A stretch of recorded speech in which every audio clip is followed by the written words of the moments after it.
नमस्कार। स्वागत है आप सभी का मेरे चैनल में एक बार फिर से। मैं हूं ममता बनोली। तो कैसे हैं आप सब? और अभी है सुबह का समय और मौसम की बात करूं तो बारिश हुई है, बाहर कोहरा लगा हुआ है। और आज है, मैंने आप लोगों को जो छोटी सी बच्ची दिखाई थी, आज उसका बोधान है। बोधान मतलब एक प्रकार से नामकरण ही होता है, क्योंकि जिस तरीके से छोटे बच्चों का 11 दिन में नामकरण किया जाता है, वैसे ही जो जानवर होते हैं उनके बच्चों का 11 दिन में बोधान किया जाता है। तो हमारे यहाँ बोधान किस तरीके से किया जाता है और क्या क्या चीजें उसमें चाहिए होती हैं, जो भी उसकी प्रक्रिया होती है, मैं आप लोगों को दिखाने की कोशिश करूंगी। तो चलिए देखते हैं।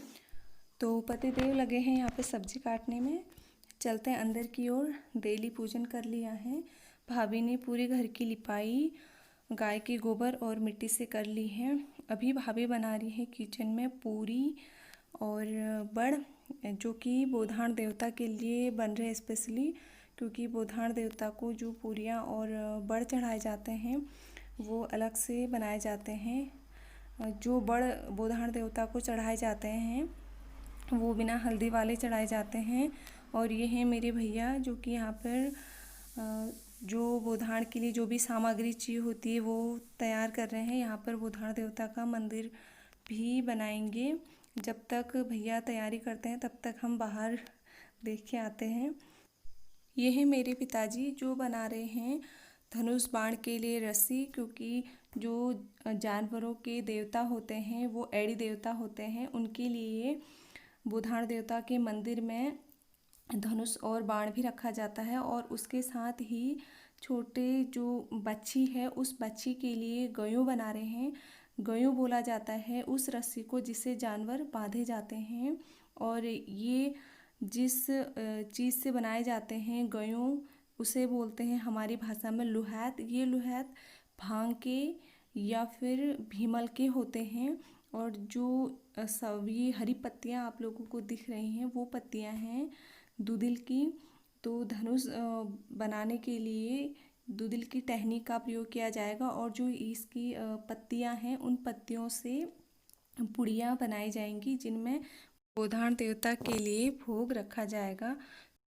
धनुष बाण तैयार हो गया है। चलते हैं अब हम अंदर। बोधान पूजा की पूरी तैयारी हो गई है। बोधान पूजा के लिए मंदिर बनाया है, जिसमें दोनों ओर से 2 ईंटें रखी गई हैं। वैसे तो पत्थर होते हैं तो पत्थर रखते हैं, पर अभी ईंटें ली गई हैं। और बोधान देवता के लिए जो भगवान बनाए जाते हैं वो 5 डैश ढूंग बोलते हैं हमारी भाषा में, उनके बनाए जाते हैं बोधान भगवान। और इसके लिए जो सामग्री चाहिए होती है मैं वो आप लोगों को बता देती हूँ।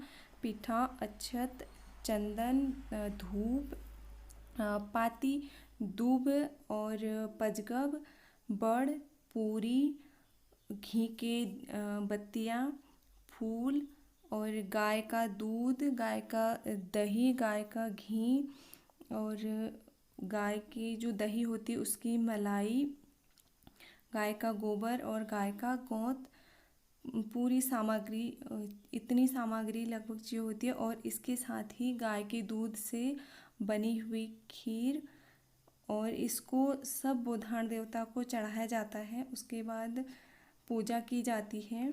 और पूजा के लिए कोयले और घी का दिया और पाती होती है, छोटी वाली पाती बोलते हैं हमारे यहाँ उसको, उससे धूप बनाई जाती है। तो भैया ने पूजा कर ली है। अब जाते हैं गोठ की ओर और गोठ का पूजन देखते हैं, जहाँ भैया गाय की जो बच्ची है उसका नाम रखेंगे। और जो मैंने आपको दूधिल की पुड़िया बताई थी वो ये इस तरीके की होती हैं। इसमें जो बोधान देवता होते हैं उनके लिए दूध, दही, घी, खीर और पजगब 5 चीज़ें रखी जाती हैं। तो गोठ की बोधान पूजा अब हम देखेंगे, जहाँ गाय की जो बच्ची है उसका नाम रखेंगे। उसके लिए थाली में पूरा जो सामान है वो भैया ने रख दिया है। तो चलिए देखते हैं गोठ की पूजा। गोट की पूजा के लिए सबसे पहले गाय को पंचगव्य चढ़ाया जाता है, जिससे गाय का शुद्धिकरण किया जाता है। पंचगव्य बनाया जाता है 5 चीज़ों से, जिसमें दूध, दही, घी, गाय का गोबर और गाय का गोंत मिक्स करके पंचगव्य बनाया जाता है। और उसके बाद गाय के पैर धुलाए जाते हैं।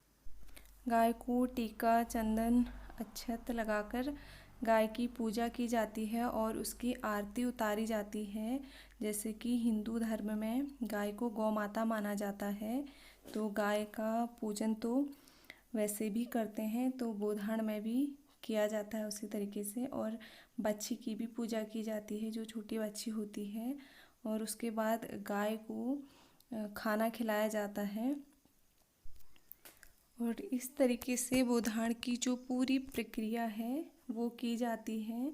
और जो छोटी बच्ची होती है उसका नाम रखा जाता है। उस दिन से उस बच्ची को उसके नाम से बुलाया जाता है। तो इस छोटी सी बच्ची का नाम कावेरी रख दिया है, तो आज से हम इसे कावेरी नाम से बुलाएंगे।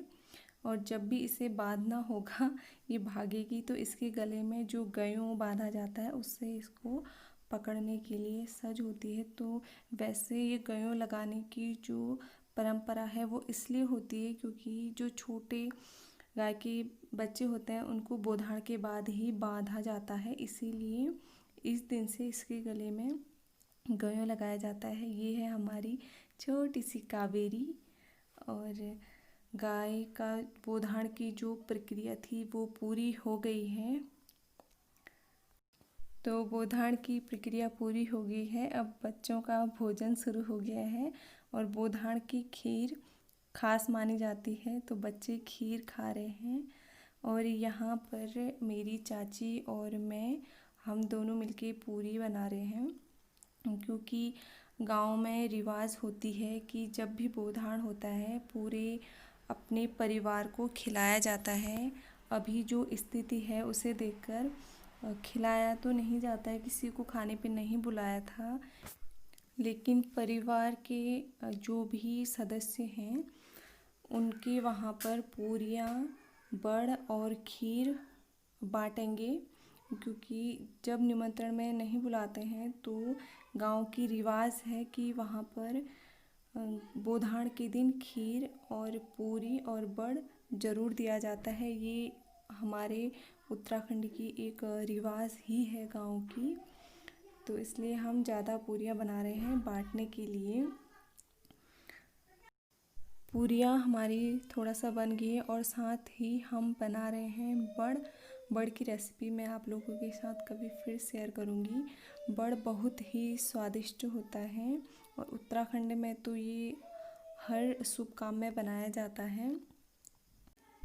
तो पूरियाँ और बड़ देखकर मुझे भी भूख लग गई थी, मैं भी खाने लग गई हूँ। चलिए वीडियो को यहीं पर समाप्त करते हैं। वीडियो आप लोगों को कैसी लगी कमेंट करके आप लोग ज़रूर बताना। और अगर आप लोगों को वीडियो पसंद आए तो प्लीज़ लाइक कीजिए, शेयर कीजिए। चैनल पर नए हैं तो प्लीज़ सब्सक्राइब कीजिएगा। मिलूँगी मैं आपसे अगली वीडियो में, तब तक के लिए जय हिंद, जय देवभूमि, जय उत्तराखंड।